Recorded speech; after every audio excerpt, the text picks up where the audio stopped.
Hi, I'm Charlene Collins Freeman. Welcome to my watercolor tutorial painting Pam's yellow roses on a blue chair. For this painting, I used Arches hot press watercolor paper, 140 pounds, 9 by 12. Feel free to use cold press paper if you prefer, but try not to use any watercolor paper that is lighter than 140 pounds. If you prefer to do your drawing in pencil, use a 2H or a lighter pencil and keep your pencil lines quite light. I went straight to ink using a waterproof black ink pen. I used the Micron pen size 02, which is quite thin. The brushes I used are a black gold 311 size 00 and a black gold 311 size 4. You'll need water in a water container and paper towels. All of my watercolor paints are Daniel Smith brand, but you should feel free to use whichever brand and colors you prefer. I listed here the colors I use because I get so many questions about the specific colors, but please feel free to choose your own favorites. I used sap green, green gold, French ultramarine blue, phthalo blue green shade, quinacridone purple, transparent pyrrole orange, lavender, quinacridone gold, Hansa yellow light, and quinacridone rose. Here is our reference photo. It was taken by Pam Seberg, who also grew these roses. Pam is a master rosarian, a fabulous watercolorist, and a talented quilter. She is also a good friend. Thank you, Pam, for letting us use your photo as our reference. Here is my drawing for this project. You can see I straightened out the chair, the vase, and the flowers, and drew those in fairly faithfully. Then I got whimsical with the bottom of the painting, drawing in symbols of flowers and leaves. I wanted to add some whimsy and lightness to this image. I drew straight in ink, but if you feel more comfortable, you can draw in pencil and then ink on top of that. If you choose to do that, just be sure you erase your pencil lines before we start painting. If you prefer just to leave your drawing in pencil and not do the ink, that's fine too. If you do use ink, just be sure to test your pen first on a separate sheet of paper to ensure that it's waterproof. So let's start painting. I'm starting off with my smaller brush, which is the 311 size 00. And I'll start painting with the Hansa yellow light, looking for all the lightest shapes in the yellow roses. I often get asked, where should I start a painting? But the truth is, that will probably be different with every painting you approach.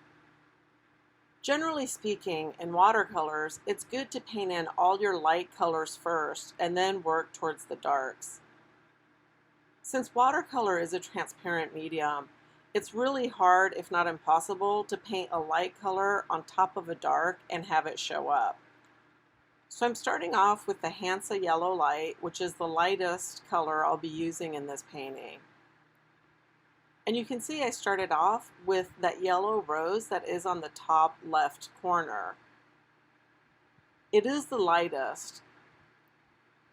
I mix up a separate puddle of transparent pyrrole orange and just brush stroke it in, not necessarily coloring in petals, but thinking more about the bottom half of this rose is where the darkest shadow is.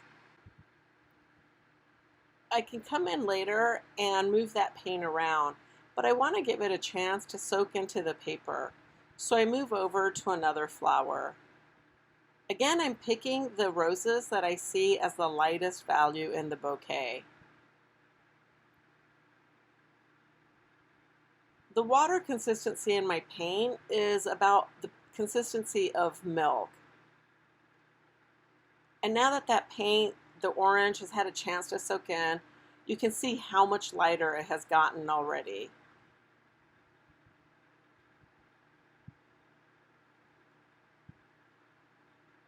As I paint this center rose, I go between my Hansa Yellow Light and my transparent Pyrrole Orange.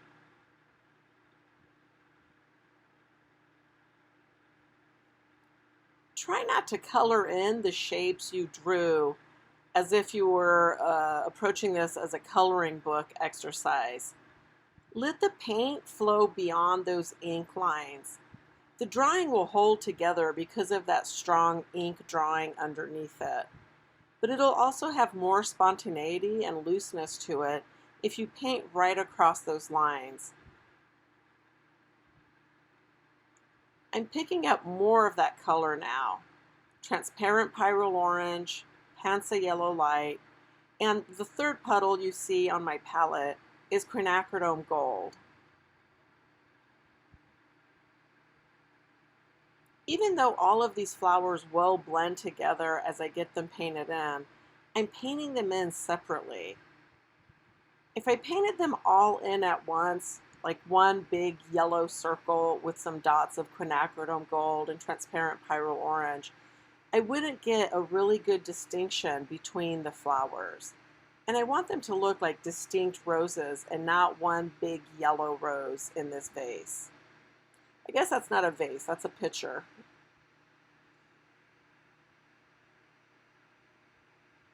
I'm painting this rather loosely, and you can see I'm holding my brush towards the center of the brush.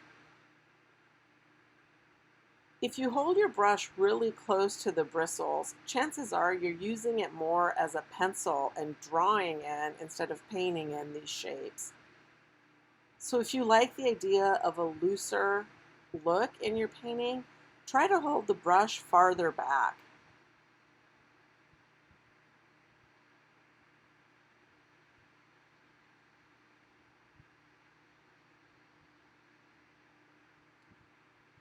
As I go back in and drop in color into these roses, I go back into my puddle of paint on my palette and pick up paint there. I don't keep going back to my cup of water. That would just further dilute these colors and they would get paler and paler as I painted. So try to stick to your piles of paint in your palette as you paint along without constantly going back to rinse out your brush. If you do rinse out your brush, tap it out on your towel to get out the excess water. Now I picked up my bigger brush, which is a size 4. It's still in the 311 series. And I'm really just painting with water the sky shape I see in the background. It pokes through in a few areas in the chair, and I'm dropping in water there as well. Underneath the chair, I'm going to paint in a lot of flowers and leaves. So I need a resting place for the viewer, or else the whole thing will be really busy. I decide that my background, the sky, will be the resting place. It will be a very pale blue, muted and quiet, truly in the background.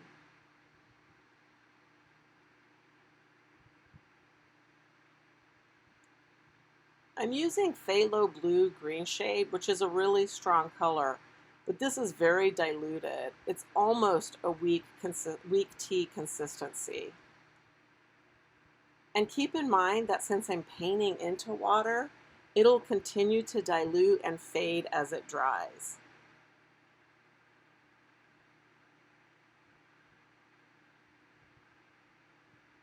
Use your biggest brush for these shapes of the sky. If you use a small brush, you'll find that you constantly have to go back to your puddle and reload, and that gives the water and the paint that's already on your paper a chance to dry. Chances are you'll end up with a streaky sky that shows the brush strokes. So for a smooth background, such as this sky, use a big brush and a lot of water in your puddle.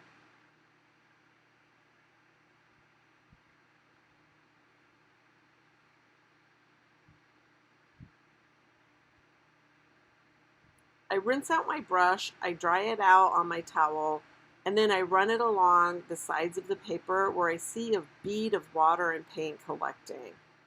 My paint is slightly curling on the edges, so the water and paint can collect there.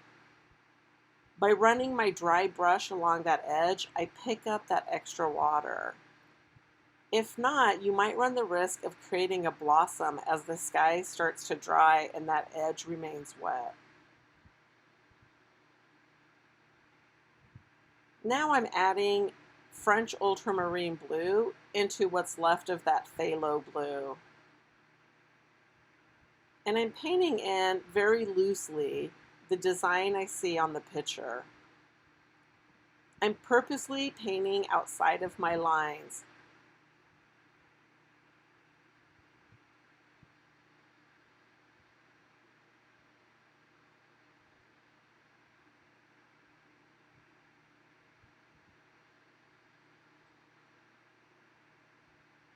And I paint in a slight shadow on that side of the picture as well. Try to avoid thinking of shadows as black or gray areas. Shadows are always a great opportunity to add color, and I typically will use the color that's already in the painting. On white objects, such as this picture, a pale blue or a pale purple makes a great shadow color.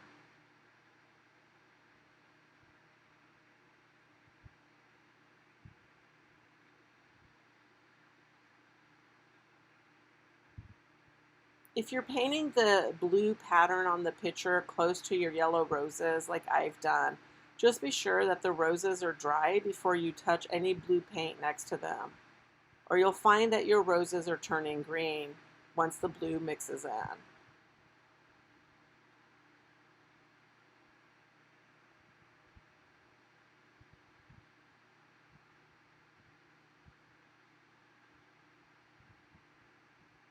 I test a couple of reds and I decide to go with Quinacridone Rose.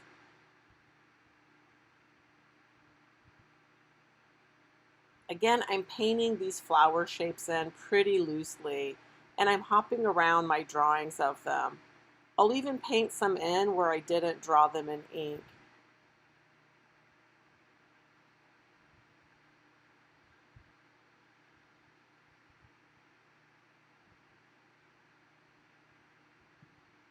I won't paint every single one since I'll want to add a few other colors to get a variety of colors in these little flowers.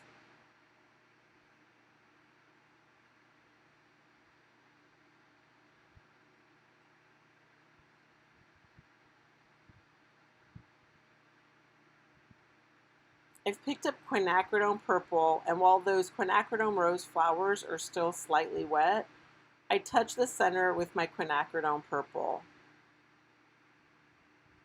If my Quinacridone Purple is really wet, it'll flood the whole flower, changing the Quinacridone Rose to a purpley tone, which is fine for variety. But if you just want that purple dot to stay right in the center of that Quinacridone Rose flower, just be sure you're picking up very dry paint.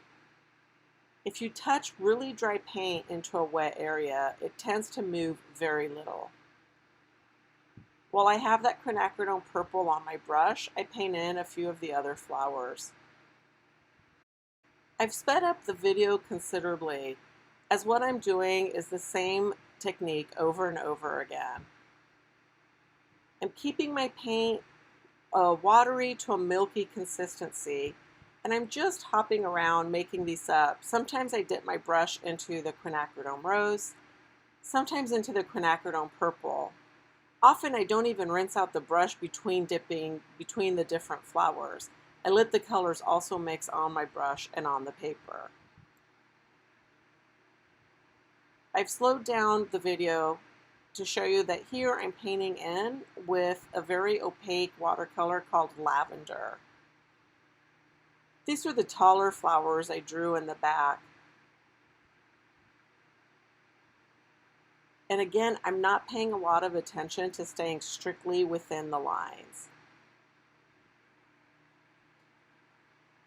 To give these flowers and leaves an airiness, be sure you leave little specks of white paper unpainted between them.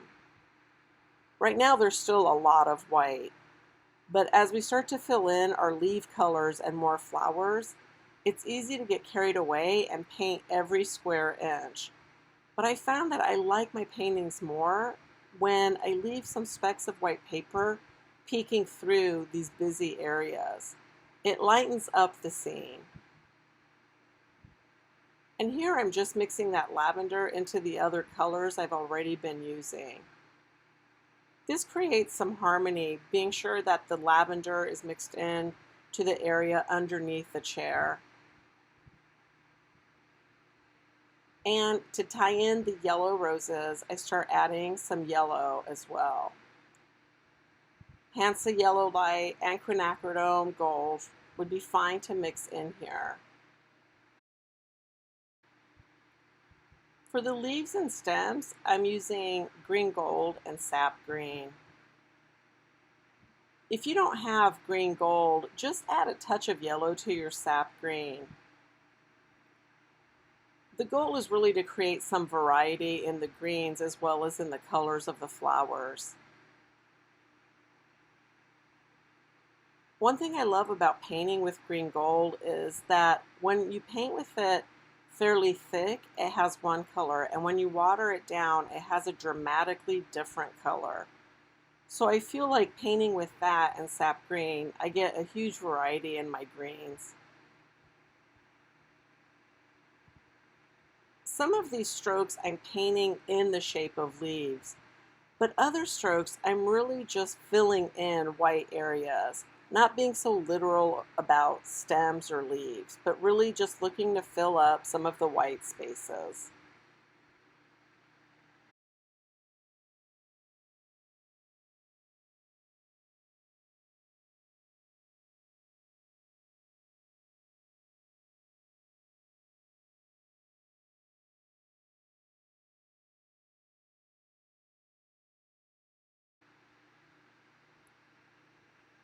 As I finish up with the greens, I decide to come back into the flowers and add some dark dots here and there. I'll be using the same paint I already used to paint the flowers, just at a little thicker consistency. For the most part, I'm either painting these darker dots in the center of flowers or in one or two areas, not painting entire flowers. This helps give them a little bit more dimension.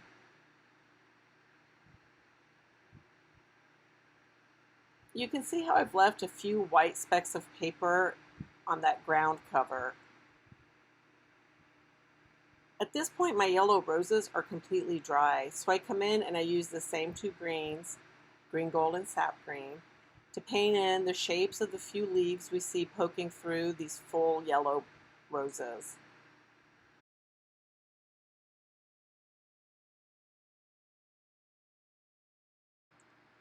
I'm not really over analyzing the shades of these green leaves, but I'm using green gold in the largest shapes that I see to be lighter, and sap green in those shapes that are darker.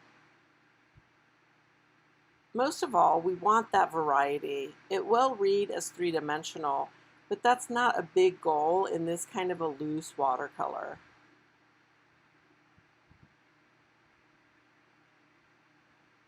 Here I've dropped in some fairly light green. It was just pretty watery. So I come in with some thicker sap green and drop it right into that wet area.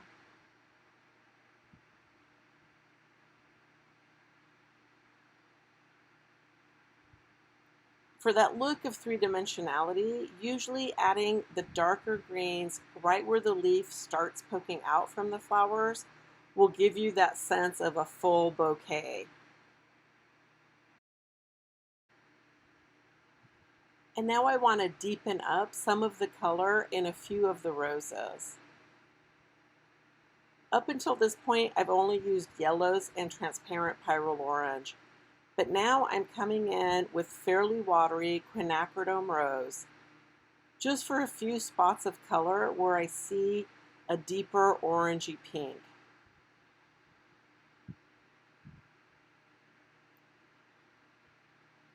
To make sure that that darker color doesn't have a hard edge and look odd in a rose, I soften the edge with a damp brush after adding the darker Quinacridone Rose. That just means I swish my brush around in my water, I tap off the excess water from my brush, and then I come in and lightly touch the edges of these darker reddish shapes.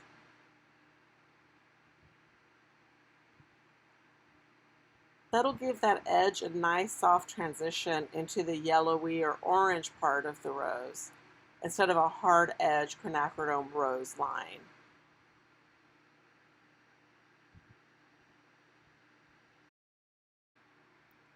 I pick up some watery Quinacridone Gold to paint in the shadow side of the pitcher's handle. It is a white object, and it would make sense that it is picking up the color that is bouncing around. I wanted to add some yellow into this pitcher to echo the color we see in the roses. So I also add very watery Quinacridone Gold into a few spots on the pitcher, on that left-hand side where the shadow is.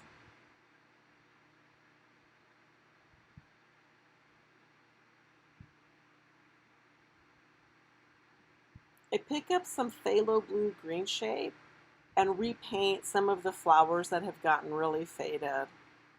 Notice just how watery, though, my paint is. I don't want these flowers to compete too much with those yellow roses. To paint the chair, I use some phthalo blue green shade and a lot of French ultramarine blue.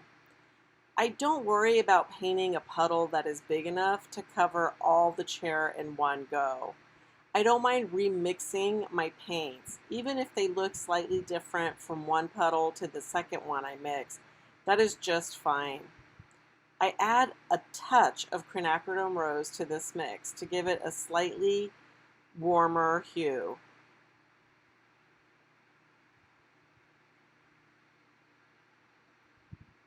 Notice that I'm painting in the direction of the chair. In other words, I'm not painting diagonally or zigzag across this subject.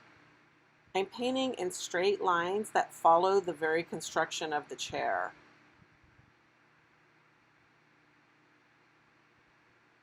This is my first layer, so I'm not too concerned about brush strokes showing up. But just in case they do, by painting in the direction of the architecture of this chair, those brush strokes would work in my favor and not against me.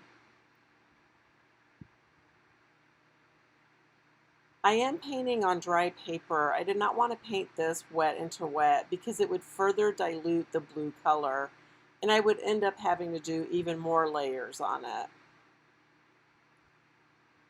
And here you see I'm remixing this puddle. I used up what I mixed already, and now I'm coming in much darker for the shadowed side of the legs of the chair. I'll be darkening the seat of the chair, so I'm not too worried about just how much contrast there is. There's also the shadow side of the edge of the chair. It's a warm day in my studio, and this section of the chair that I've painted is already dry. So I decided to go ahead and come in and paint the second layer already. If your chair has not dried, you might want to wait until it dries to come in and do a second layer. I just mix up more French ultramarine blue with just a touch of phthalo blue green shade in it.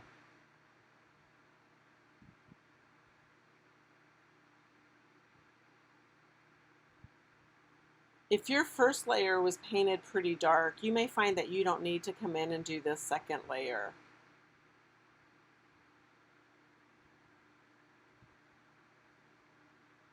I really like this dark edge that runs along the inside part of the seat. It adds a nice dimension to it.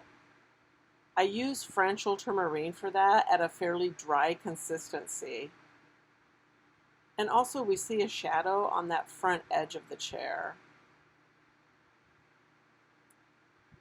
Even though my paint is still slightly damp, I'm using very thick French ultramarine at this point, so it's staying put as I brush it in, even into slightly damp paint.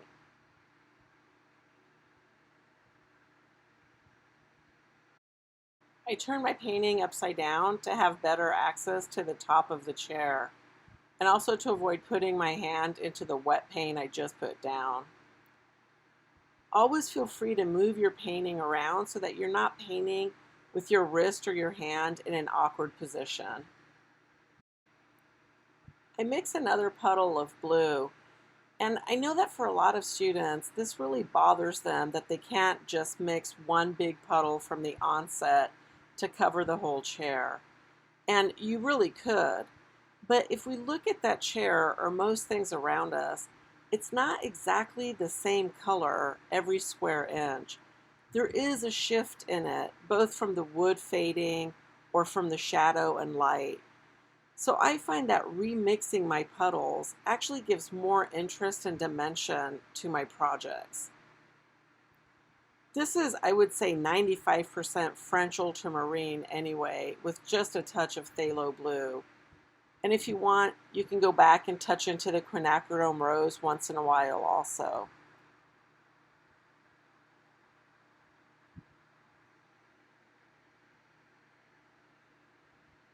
I'm careful as I paint around the yellow roses, and at this point they are all dry again.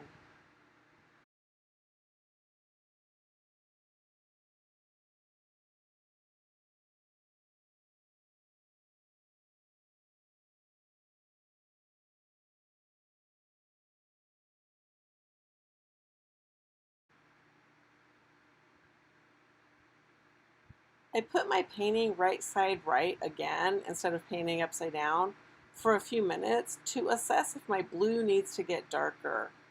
Notice how the seat of the chair is lighter because it's receiving light from above than the back of the seat.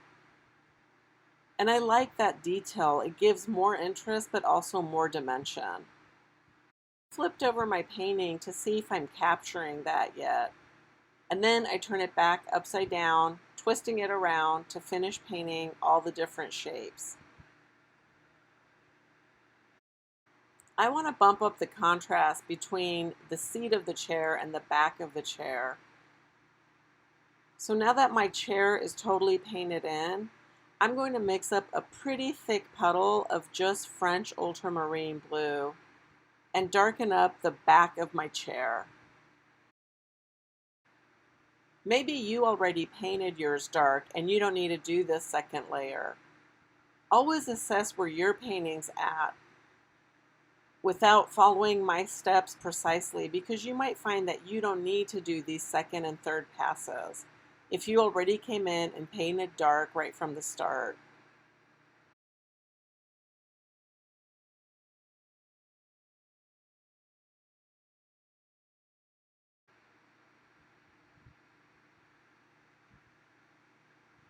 I'm happy with that contrast and just want to darken a couple of details on the chair.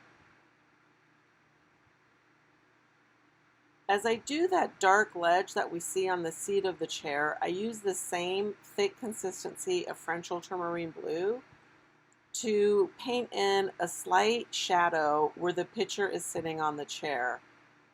And I connect it to the slight dark shadow that's on the detail of the chair, running that line from the bottom of the picture all the way around the picture and connecting it on the right-hand side with a dark detail.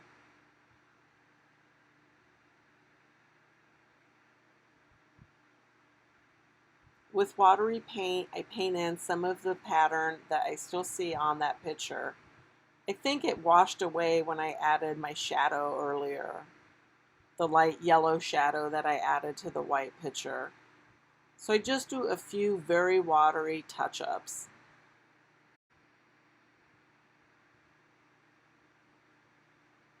With that same French ultramarine blue, I add some centers to my lavender flowers. And I touch a few centers of the other flowers as well. I'm trying to be fairly haphazard about this. I don't want to make all the flowers look the same.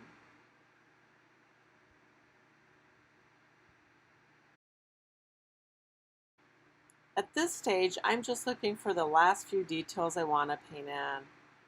I want to add very watery green gold in between those lavender flowers and the background sky. And look at just how much that sky has faded. I want to fade this green gold into the sky so that there's not a clear-cut division between the garden and the sky behind it. I'm painting this in very loosely, very watery, and then I'll soften that edge. I rinse out my brush, pick up a little bit more green gold, touch it into that wet area.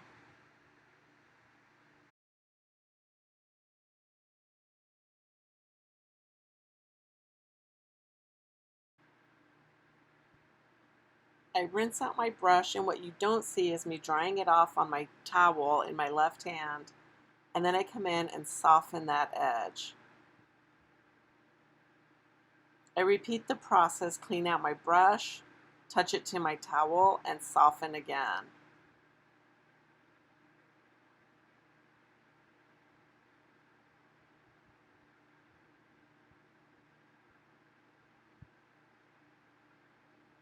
And yet again, until you see it disappearing into the sky. As that dries, the green gold will travel softly up that wet area.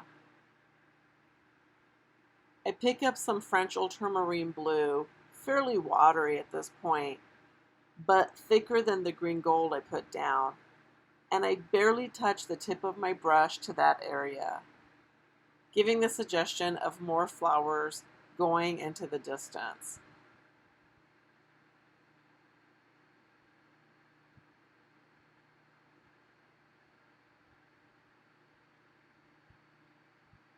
For a little more variety, underneath the chair, I come in with thick sap green and paint in just a few dots of dark leaves. I love adding just a few spots of dark value towards the end of my painting. It seems to pull it together, adding more weight and interest to this area. Again, I want this to be somewhat thick so that it doesn't just blend in to the medium tone greens we've already painted. I add some thicker sap green right along the edge of the chair to give the impression of a slight shadow that the chair might be casting onto these flowers.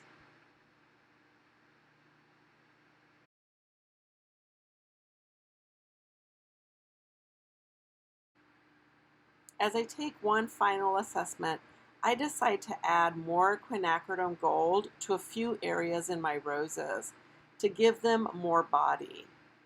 Again, if your painting doesn't need it, you can skip this step. At this point, all of our paintings will look very different. And you may find that you don't need to do the steps I'm doing at this stage.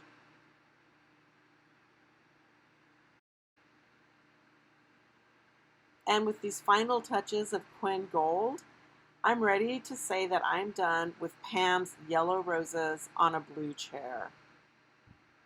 I hope you've enjoyed this tutorial. Thanks for joining me, and enjoy painting your own yellow roses on a blue chair. See you next time.